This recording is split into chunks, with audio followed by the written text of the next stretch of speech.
Meus queridos alunos do nono ano, nono A e nono B, muita saudade de vocês. E aí, pessoal, como é que foram tentando fazer os exercícios da lista? Muitos conseguiram fazer todos, tiveram bastante dificuldade. Então, a gente continua essa semana com a mesma lista e tem mais alguns outros exercícios do livro. Então, para tirar as dúvidas dos exercícios da lista que foi passada, hoje eu vou estar fazendo para vocês aqui um vídeo com a resolução dos outros três que ainda faltam, número 3, 4 e 5. Correto?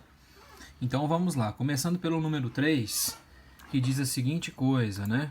Ele dá a figura pra gente e pede que a gente descubra, né? Diz a seguinte coisa: na figura abaixo, o triângulo ABC é semelhante a um triângulo DEF, de acordo com as indicações.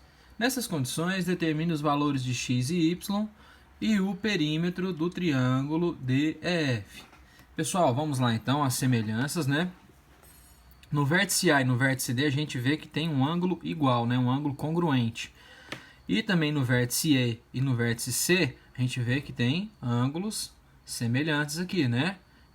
Tem a mesma abertura, ou seja, há congruência também.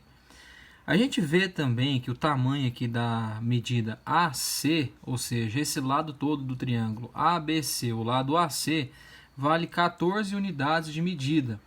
Né? Ele não fala, assim como também nas outras unidades aqui, 10, 8, no triângulo DF, 4 e 5, ele não fala se é centímetro, metro, mas isso não é o mais importante. São unidades de medida, né? Porque são medidas de lados, né? Então vamos lá, para o lado AC a gente vê que tem 14 unidades de medida, vou até colocar aqui unidade de medida. E o lado AC vale também as medidas x, y e x novamente. Ou seja, a gente tem então o lado AC valendo x mais y mais x, que é a mesma coisa que 2x mais y. Correto? E 2x mais y valem 14 unidades de medida. Fazendo então a semelhança dos triângulos dos lados para a gente encontrar pela proporcionalidade, a gente vê que então, por eles compartilharem de ângulos que são iguais, né? E tem as mesmas proporções, a gente vê que então aqui o lado AB aqui vale 8, e o lado DF, que é correspondente ao lado AB, a gente tem então na proporção aqui o lado que vale 4, né? Correto? Então AB está para DF, assim como o AC, AC é a medida grandona, né, que vale 14, está para DE, que é esse tamanho aqui, né, DE, que vale Y, certo? Substituindo os valores, então, a gente tem 8 está sobre 4, AB sobre DF, e 14 está para Y, AC sobre DE, correto?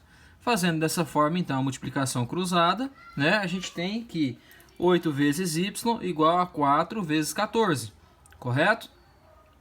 8 vezes Y é igual a 56. Passando 8 dividindo aqui, então 56 dividido por 8, a gente tem que Y vale 7. Gente, voltando à primeira medida aqui, o lado AC, que é o maior. AC vale 14 e 14 é igual a 2x mais Y. A gente viu aqui inicialmente, né? Definindo aqui tudo que vale o lado AC, correto? Dessa forma, então, 14 vale 2x mais y, e 2x mais y, que a gente já descobriu que vale 7. Então, 2x mais 7 igual a 14.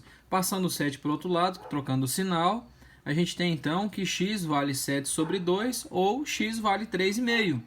Correto? E aí, por fim, ele pede o perímetro do triângulo DEF, o menor triângulozinho DEF. Então, somando os lados, a gente vai ter que esse lado aqui, que é y, vale 7, mais 5, mais 4. A gente, então, tem o perímetro do triângulo DEF igual a 7 mais 5 mais 4, que dá 16 unidades de medida. Correto? Compreenderam como que faz o exercício? Qualquer dúvida, deixe nos comentários, pessoal. Vamos continuar, então. Exercício número 4. É o seguinte, ele pede para que descobramos, né? Vou colocar aqui, focar só nesse exercício. É o seguinte, ele pede para que a gente descubra quanto vale a altura dessa árvore, né? Ele pede para determinar a altura da árvore, utilizou-se o esquema mostrado. Nessas condições, qual é a altura da árvore? É o seguinte, a gente vai fazer então pela proporção de dois triângulos, né? A gente vai fazer aqui, ó, o triângulo que tem a base tamanho 4 e a altura 5, assim como também a base que vale 30 e a altura é a desconhecida. eu fiz da seguinte forma, o maior sobre o menor. Então a gente tem a maior medida, 30, sobre a menor medida, que é 4, correto? Então a maior base aqui, 30 sobre a menor base, que é 4, está para a maior altura sobre a menor altura, que vale 5. Fazendo a multiplicação cruzada, a gente tem então 30 vezes 5 é 150, igual a 4H. Passei o 4 dividindo aqui o 150, a gente encontra então a altura da árvore, 37,5 metros. Ok, pessoal? Da mesma forma que a questão número 3. Qualquer dúvida, deixe nos comentários aí que a gente pode estar, posso estar solucionando para vocês por aqui mesmo no YouTube ou então nas outras plataformas que a gente tem comunicação. Tá bom? Exercício número 5.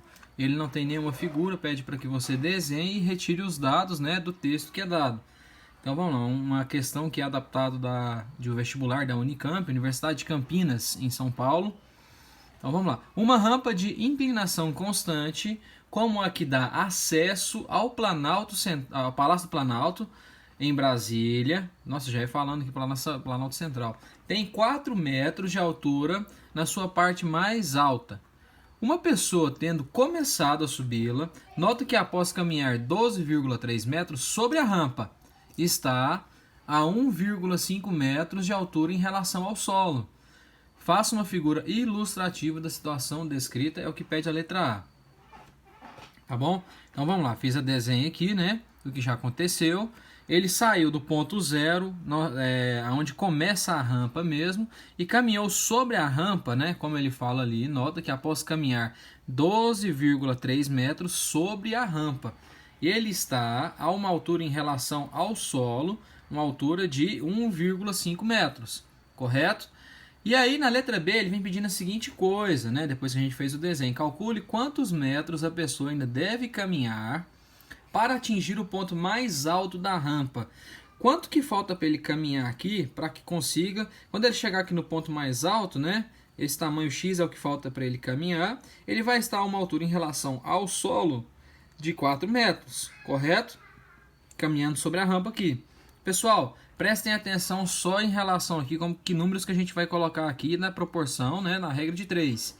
Inicialmente a gente tem então que o tamanho da rampa inicial caminhada sobre, né, a altura que ela se encontra em relação ao solo. Então a gente caminhou 12,3 metros e subiu, né, em relação ao solo 1,5 metros. Caminhou mais o valor de x, né, e chegamos, né, saindo de 1,5 metros, a gente chegou à altura de 4 metros, caminhando mais x. Então a gente então não começou a caminhar de novo aqui do ponto zero. O que falta aqui então a caminhar não é só, a gente tem que levar em consideração só o x. Por quê, professor? Porque a gente vai fazer então aqui, ó, a menor distância até o ponto onde ele parou de caminhar sobre a altura que ele parou. Assim como também a distância total da rampa, né, em relação à maior altura da rampa. Correto? Então a gente vai ter que fazer dessa forma. Então quanto que já andou, né, sobre a altura está para o quanto que tem que andar total para que se chegue à altura de 4 metros. Tá bom, gente? Entendido? Então tá. Então vamos lá, fazendo a multiplicação cruzada, 12,3 vezes 4 é igual a 1,5 vezes tudo que está dentro desse parênteses. Então eu coloquei dessa forma aqui e 1,5 multiplicou, né, distributivo, aqui nós fez chuveirinho, né? 1,5 multiplica dos dois termos. Fazendo dessa forma, né, fiz as devidas multiplicações e passando aqui 1,5, trocando tudo de lado, né? Coloquei o 1,5 e o 18,45 para cá e o 49,2 para lá. Passei para cá. Só que aí só o 18,45 eu passo para o outro lado subtraindo esse valor de 49,2. Correto? Encontramos então x igual a 30 sobre 75 sobre 1,5, né? Fiz a divisão, encontrei o valor de x, que é o que falta para caminhar ainda, 20,5 metros. Correto? Pessoal, qualquer dúvida em relação a esse exercício, se ainda não ficou claro o suficiente, deixe o comentário aqui para você no YouTube mesmo. Entre em contato comigo também pelas plataformas, né? Amanhã a gente tem reunião. Acredito que a gente possa voltar talvez nesse exercício ou em outros que vocês tiveram dificuldade também. E aí a gente consegue sanar todas essas dúvidas, tá bom? Um abraço, fiquem com Deus e bons estudos.